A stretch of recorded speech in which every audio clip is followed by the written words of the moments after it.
Hello, everyone, and welcome to Tarnished Bronze. Today, we're on the final furlong of Youngblood Deluxe with issue number 4, remastered coloring and art from Rob Liefeld, and it's scripted by Joe Casey, pretty much over the same skeleton, but with some pages reshuffled and so on and so forth. And this even has, I think, some additional pages which give us a conclusion to this narrative, or a conclusion of sorts, because the original didn't end here. Of course, we had to go to Brigade issue 4, but we've got 8 extra pages here to kind of wrap this up. You can see the modern coloring approach to Rob's art on the cover there. And, my overall impression of this is that the re-scripting really does work. That was something that went really well. Joe Casey's got really good sort of dialogue, and the reshuffle is kind of like really improving things. One thing that I don't like quite as much about the remastered series overall is that the art and the inks were designed for the flat-ish coloring. I know Rob Liefeld has a whole coloring studio that he would use for the rest of his extreme work, but here it just seems like these were designed for those sort of newsprint enhanced colorings, kind of like the Baxter books for the DC, and the original Image books were kind of like on a thicker normal or a thicker newsprint as opposed to glossy paper. So I would have liked some sort of recreation of that as opposed to the full gradients and the modern schemes. That said, though, this is not Frank Darmata, so everything doesn't look like a muddy mess. It still looks bright, but it just all seems a bit samey as opposed to the original, where, because these panels were so all action, the flat coloring kind of made the color scheme really pop out.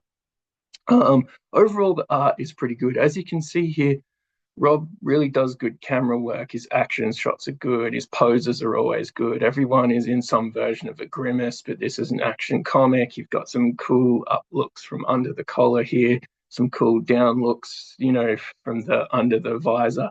And you've got to say that the design and the characters is always kind of top notch, especially the headwear and the kind of accoutrement that these characters sort of have. Die Hard with his silly ankle and thigh pouches, along with his little harness thing. It looks dumb, but it looks cool at the same time. Although I must say, the kind of sentinel enemy here is a little bit phoned in for me. But there's some reasonable character stuff, some good dialogue, some good sort of dramatical moments here. And the fighting scenes are great as well. Of course, they're all testosterone filled action stuff. So, you can't really go wrong with your Rob Liefeld in that kind of view. Um, Overall, the story resolves pretty well. We've got our A team, our B team's kind of like a home and away team for the Youngblood, and then we've got this other kind of prophet and the demonic underworld people going on in the background too. The the design for the Master Mold Sentinel sort of S guy is a little bit average, but there was some new art added to this, which kind of finished off the saga here for this reboot, which I think is already, or this remaster, rather, which I think came out in 2008. So that's almost 17, 18 years ago. So it's a long time between drinks. This original Youngblood stuff has also just come out in the Vault edition, which is in the original art edition. So these 4 issues had a massive print. They've been reprinted again, and they've been remastered again and again and again. The same 4 issues. So the first bit of Youngblood is kind of like done to death for me.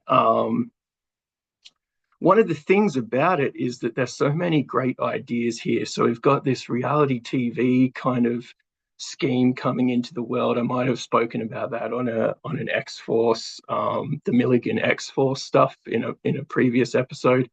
We've got that going on 10 years after this is released. So this was really ahead of its time. It's a government thing. It had merchandising. There were branding.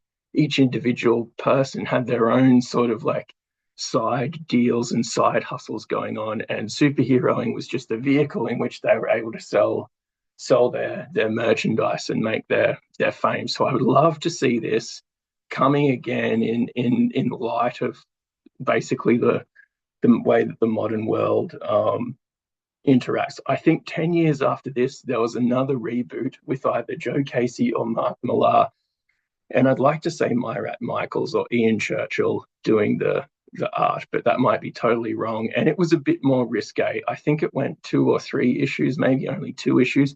And it was very, very good. I think it might have been Mark Millar because it had some R-rated kind of stuff. So I want to read those again just to see how they compare with this issue 1, 2, 3, and 4, because this is kind of like, this is kids comics, but they're excellent kids comics. And I mean, I think at some point some of these issues were finished pretty quickly, and you can kind of tell that it's just great in these remasters to sort of go through and pay some little more care and attention.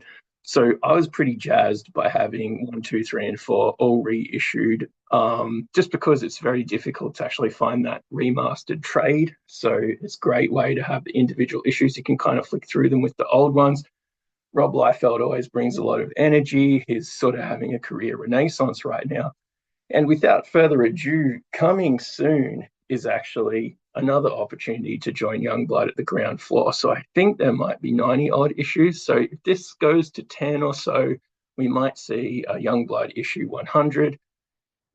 This is recorded just after New York City Comic Con, where Rob assures us that there are 72 feet drawn in this issue of Youngblood. So that's quite fortuitous, quite fantastic, and quite a feat, if you pardon that terrible pun.